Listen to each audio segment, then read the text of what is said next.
just because he is driving his daughter to school, and spots one of her classmates. He kindly offers the girl a ride, never realizing that one simple act of kindness will drag his entire family into an endless abyss. The two girls sit in the back seat, chatting and laughing as the atmosphere feels relaxed. Jack focuses on the road, completely unaware that a tragedy is about to unfold. After the car enters a forested mountain road, Brittany suddenly says her stomach does not feel well, and wants to use the woods beside the road as a restroom. Jack does not think much of it, and pulls over immediately, letting the two girls handle it themselves. While he waits in the car, it should only take a minute or two, but as time slowly passes, the area remains completely silent. Feeling uneasy, Jack quickly heads into the woods to look for them. Not long afterward, a scream suddenly comes from nearby.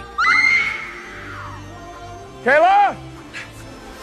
Jack runs over like a madman, and eventually reaches a wooden bridge over a river, where he spots his trembling and pale-faced daughter Kyla, but her classmate Brittany is nowhere to be seen. A terrible feeling instantly hits Jack. He quickly steps forward and asks what happened. Faced with her father's questioning, the usually obedient Kyla completely breaks down, and blurts out words that make Jack's scalp tingle. According to his daughter, the two girls fall out over a joke, and in a fit of anger she pushes her friend off the bridge. The river below is icy and violent. The current is extremely powerful. Anyone who falls in has almost no chance of surviving. Jack rushes to the riverbank to check, but there is not even a trace of a person, or any sign of a struggle. Brittany's body is likely already swept downstream. Only her shoulder bag is found at the scene. Most people would call the police immediately after something like this, but Jack's choice opens Pandora's box, and begins the movie's very first lie. In the end, Jack's love for his daughter defeats his reason. He simply cannot bear to let her face the consequences. Besides, she is still young. Prison would ruin her entire life. So an absurd idea gradually takes shape in his mind. That's right, he decides to hide everything, and cover up the accidental death caused by his daughter. Next, Jack begins a series of unbelievable actions. He forces himself to stay calm and repeatedly warns his daughter never to admit seeing Brittany no matter who asks. After leaving the scene,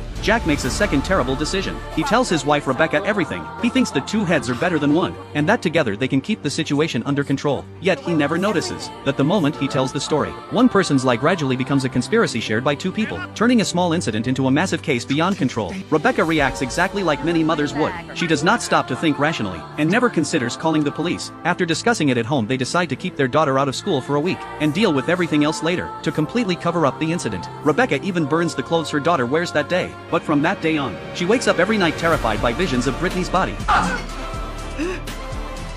Meanwhile, Jack suffers just as much. After all, every child is someone's child. What will Brittany's father think when he finds out? As fate would have it, not long afterward, Brittany's father Sam comes knocking at the door, asking whether his daughter has recently come to see Kyla. Hearing this, Rebecca quickly explains, "My daughter has been sick lately. She has not gone to school for 3 days, so she probably has not been in contact with Brittany." Sam does not question her, and instead blames himself for everything, because the night before his daughter disappears, he and his wife argue with her over a trivial matter. He assumes she must hate him, and that is why she runs away from home. This is the first lie they tell the outside world. People are like that. The first lie brings panic and guilt. The second